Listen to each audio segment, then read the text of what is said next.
Okay, so hi Dan, thanks for joining me this morning. No problem.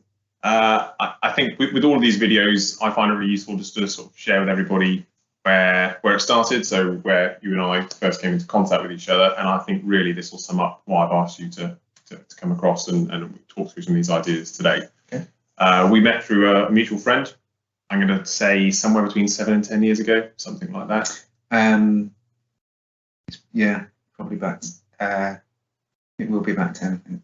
Well, the kids were definitely smaller, or kid was definitely smaller at the time. And a little bit of truth, but we within the first, if it wasn't the first time we met each other, very quickly we had our shorts on, we were out running.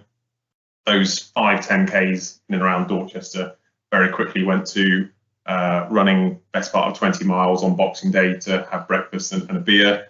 Somehow I also ended up having dinner or breakfast at your parents' house. It was a very quick relationship, and going to watch various Premiership rugby matches across the southwest. And one of the things that really surprised me at the time was actually we didn't really know each other particularly well, but actually very quickly we trusted each other, and there was definitely a connection there.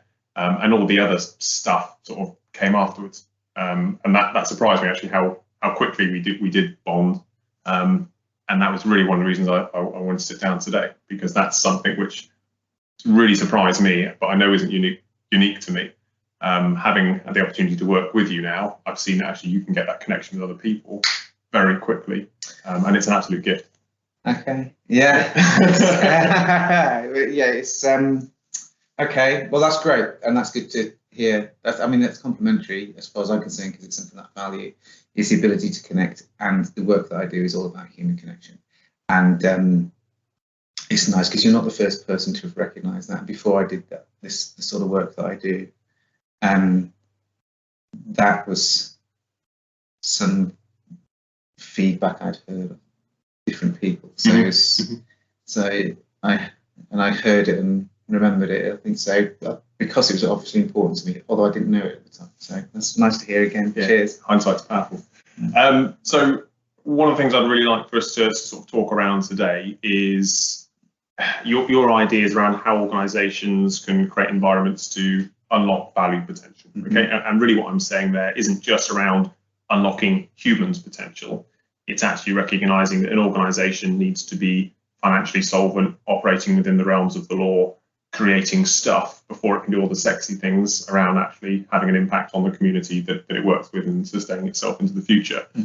So you sort of picked out 3 key areas to me previously, one of which was around individuals being accountable. So that's holding yourself to account as well as other people. Introduction of things like entrepreneurial behaviour by members of an organisation, and the mindset those members have. Combining all of those 3 things is actually a really powerful tool for organisations to create value. So my contention is, in the work that I do, is that it's the power of the individual equals the power of the whole, in terms of times whatever calculation you want to do. But the more engaged, committed, and we're talking about, so this was about accountability. We've started to talk about in terms of leadership, about the amount of effort we're making in terms of inquiring into somebody. But if you want people to hold themselves accountable, then they're more likely to make an effort because they care about the relationship they hold with themselves, within the business, and also with you, than about being right or wrong, or what they've done is what they're supposed to have done, or whatever it might be. Because we're talking, because again, one of my friends, we're talking about them coming up and bringing their best. So you want to be excited about it. I don't want to let you down. I don't want to let Dave down, not because if I let him down, he's going to ball me out, or because it's my job, or whatever it might be. It's because he's a great guy. We have this great relationship. He cares about me, obviously, and therefore I care about him. So I'm going to do the very best that I can. But also, within the ecosystem that we've created together, that Dave's led, I also know that I can also go to him and go, not, hey, how you doing? I've made balls up there. And I also know that the response will be one where I can say I've made balls up and talk about assumption. The assumption that comes back from Dave, I know, will be, it'll be fine because we'll work it out together, and Dan's great, and we'll work it out. Because what I've been, the organisations that I go into and help with, what's happened is that nobody wants to put their hand above the parapet because they're going to get their head taken off. And the leaders that I talk to in a lot of those organisations, it's not all organisations that work like this, but there's it's a routine thing, it's a common thing. And I talk to some of the leaders and different levels of leadership, and they're absolutely surprised and amazed by this. And one of the reasons is because they say, well, I've got an open door policy, and we tell them that they can come to us at any one moment. And the feedback that I give them is, yes, you're telling them that, but the behaviours aren't the same. They don't mirror the messaging that you're giving out. So this is the thing. This is about, when we talk about mindset, it's about who and being your best at every single different level. It's like, well, if you say one thing, but the behaviours are different, then that incongruousness, is that the right sort of word? It causes, it disturbs the equilibrium. It pollutes the ecosystem, because people know underneath, they know what's going on. Tie it all together in terms of leadership and in terms of accountability, and accountability for yourself, but with the team as well. It's about, how do you create the conditions for those you lead? How do you make it harder for Jennifer to not go, Dave, I've made a mistake? How do you make it harder for her to do that than keep her head down? Okay, I've got you. So Heath Brothers, they define it as the switch model, don't they? Yeah. So it's almost decision architecture, where you're actually making it easier for the person to exhibit behaviours that you've designed, or that you want, but obstacles in the way against the behaviours or that you don't want them to be demonstrating. Yeah. So with switch, so if you think of so if you think about the elephant and the rider and the path, so I do a lot of work that's influenced by that. So my work is also driven by see, feel, change. Okay. So and then there's the work of Jonathan Haidt, which has influenced the elephant metaphor. The Heath Brothers took from Jonathan Haidt, but it's so powerful, because if you can, so when you're setting that environment, when you're thinking about the environment that you're creating, it's about, how do you engage that elephant and so they can think clearly, then how do you remove the obstacles? And if you can remove the obstacle, so all you're doing is removing an obstacle for them to be able, it's easier for them to say, obviously this is your engineering brain sort of thing, which is fantastic, because it's like, yes, you've gone right. So it's what you're constructing. Yeah, absolutely. Yeah, absolutely. And what that will come, and often that comes down to, so you want them to be holding themselves accountable, because the end result is they're holding themselves accountable. You don't have to hold them accountable, because you will do that when it's necessary and it's part, but they'll be holding themselves accountable and coming to you first. You want people to come to you first.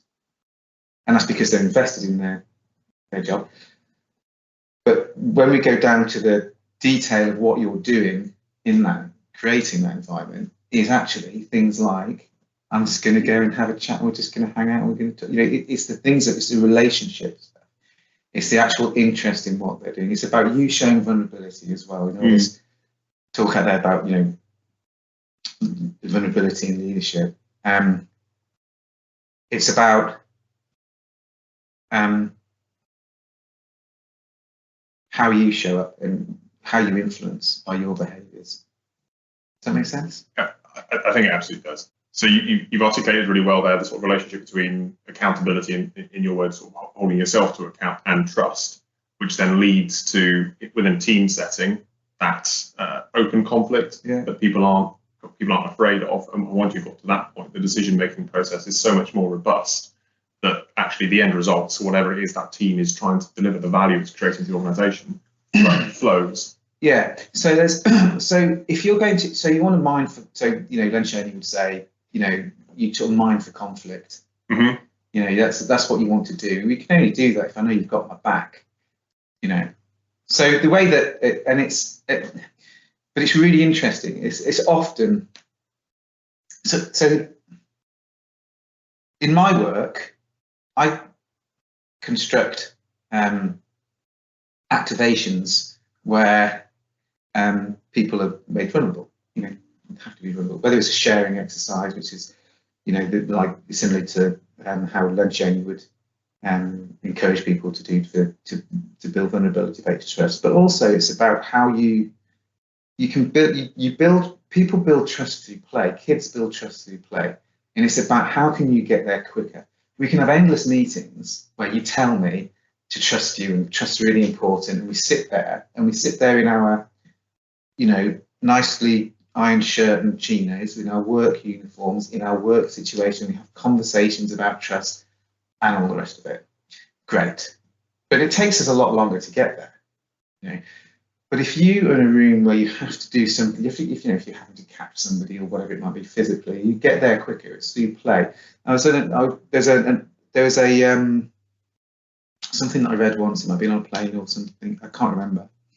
It was a ballerina from Russia, and she was going to, you know, there's a Swan Lake that was happening in New York, and they were saying, well, because in ballet, it's all the choreography is all set.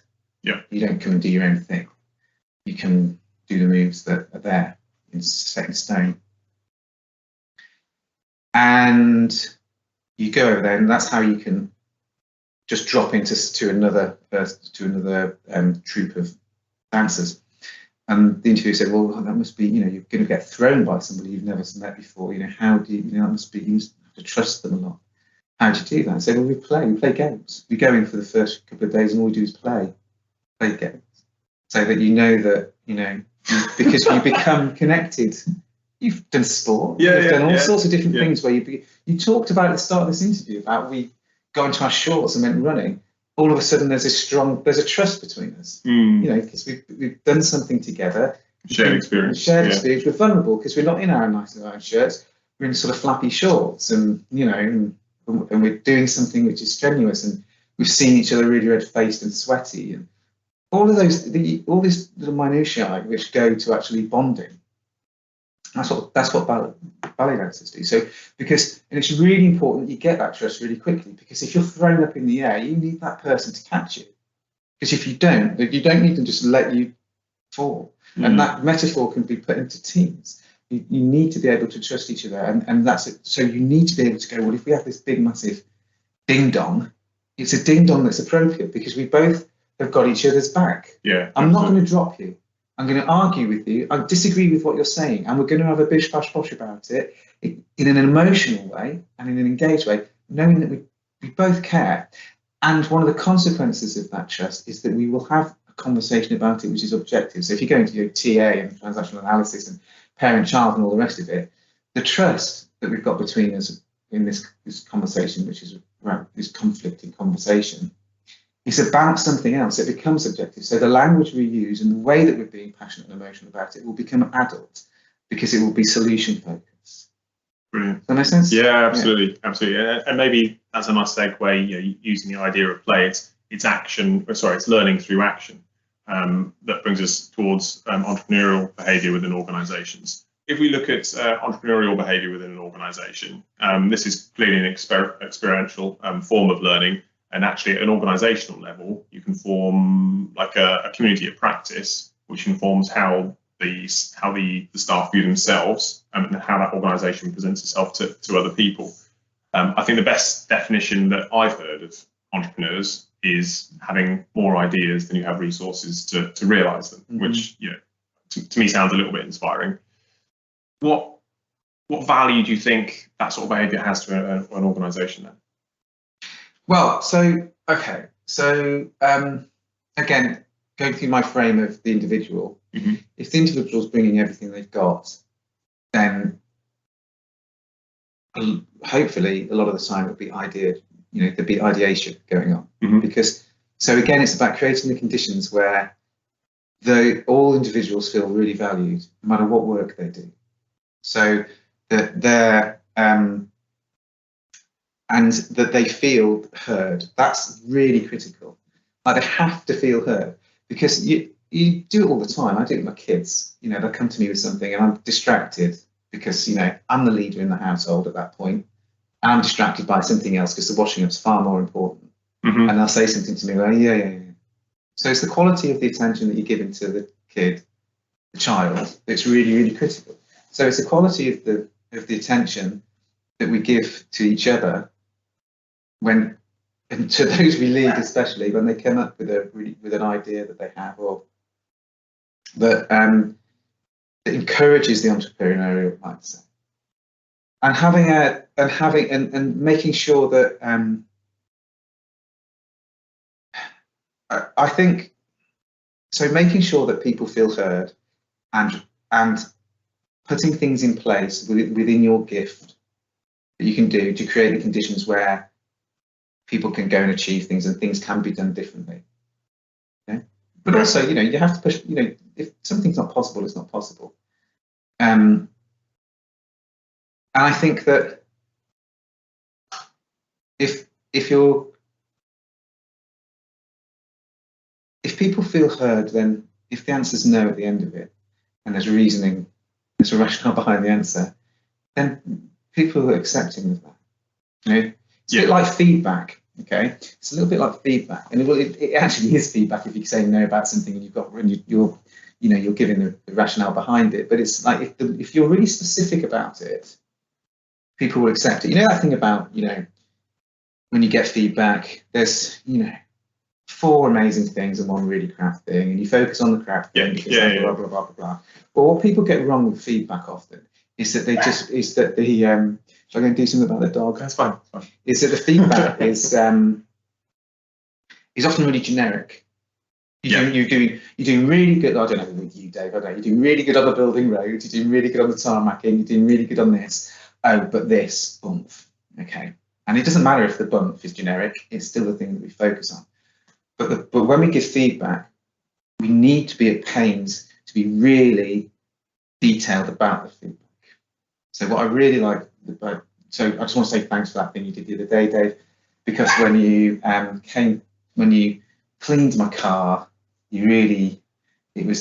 could see that you'd really put a lot of effort into the finish on the dash, and I could see that because I could see my face, and it was really brilliant. My wife noticed it, so thanks. You gave me real brownie points on that. And when I also noticed that, you know, you looked really good. Like, I just thought you paid loads of attention. You really lit the place up with the way you wear those shoes. I'm kind of coming up with stuff off the top of my head, but within your situation, you'll know actually where you can pick those specific points out. And even if they're behavioural, even if they're specific observable behaviours, and you have to name them. The reason why you name them is because then I believe you, because you've been detailed. Okay. And I will make it, because it's not about you. I'll make my own mind up whether that feedback is right or not. And if you're honest about it and detailed about it, then those 4 things will really land on me, and they'll shower on me. And I won't be just obsessed with the bad thing. It'll always be there, but I won't be obsessing about that. Because when it's generic, it's just like, yeah, okay, I can dismiss it easily. Yeah, I'll dismiss that. But when you detailed it, I have to believe it. If it's true, I'll know it's true. Okay, so you're saying this is the situation, this is the behaviour you demonstrated, and this is the impact that it had. Yeah. Okay. But yeah, so and building that into, as leaders, we need to build that into a way that we can.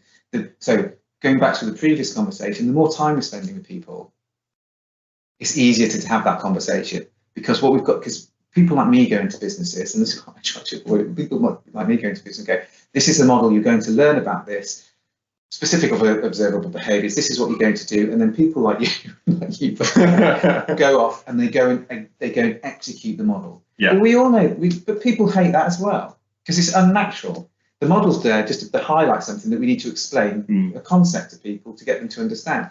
But the more time we can spend, it becomes less like, oh, well, I saw this and I observed that, and that's great, carry on. Yeah. And it's just like, oh, that's really cool. Or, you put it into your own language, it becomes natural. But you can smell it when it's inauthentic, can't you? You can smell it when someone's read a textbook or been on a course and they come back and start vomiting this stuff. Yeah. So So thinking this, applying this rather to sort of entrepreneurial behaviours within the organisation, then are we saying here that there's, as a leader, the responsibility to almost hone it, to help craft it? So this isn't about being an expert yourself, but this is about being able to give that feedback to staff who have tried, who have demonstrated it, and being clear, I see what you're doing. Yeah, it's encouraging it. So one of the things that we seem not to do, I don't know whether this is cultural within Britain or, well, England anyway as well. It's like we don't like to name the thing. It's kind of like we know we're doing this, but we're not going to say it or whatever it might be. It's like name it. Okay. It's like name it. By the way, I'm going to be trying to encourage you every time I notice it. For a period, you're going to be like, this is weird, but I'm doing it because I want to help and want to do this. Mm-hmm. Okay, so how do you see mindset playing a part in this then? Well, so you can link mindset back to accountability because it's the way that people want to show up. So it's chicken and egg, right? Because, I know that if I'm just going to wake up tomorrow, I'm going to have the mindset, I'm going to pull on those bloody shorts, I'm going to get out there. Okay, and then I'm going to hold, but then that mindset is I'm going to hold myself accountable if I've done it or not. But I know that also when I've done it, I'll be a different person, and the next month my mindset will have shifted and I'll have a different engagement with it. So what comes first? Within organisations, if there's often behaviourally, both in terms of individually, but also in terms of collective, like positive feedback loops. This is something that's happening all the time because it's ingrained, but it's a leader's responsibility to snip that loop, to put a stick in the forks, or to whatever other mixed metaphor you want to put in there, because the leaders are the ones that are working consciously with something that needs to happen. So that's the responsibility to take. And then in terms of mindset again, and it's about how do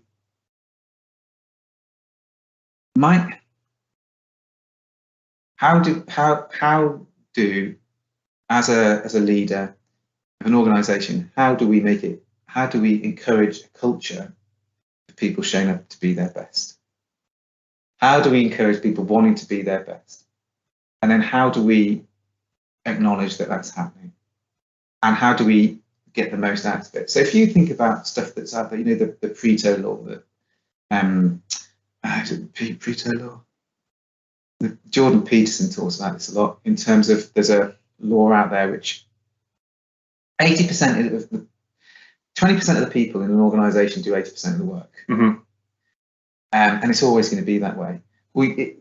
It's important that we create the conditions for everyone, and then we notice in those conditions, this is what I do in terms of encourage businesses to do. So I'll do it within the days that I work with people, but also I encourage it for leaders to start to notice. Like popcorn, when popcorn starts to pop, who are the ones that are popping up? Because they're the ones that are engaged. They're the talent that you want. And these on all levels and all different situations.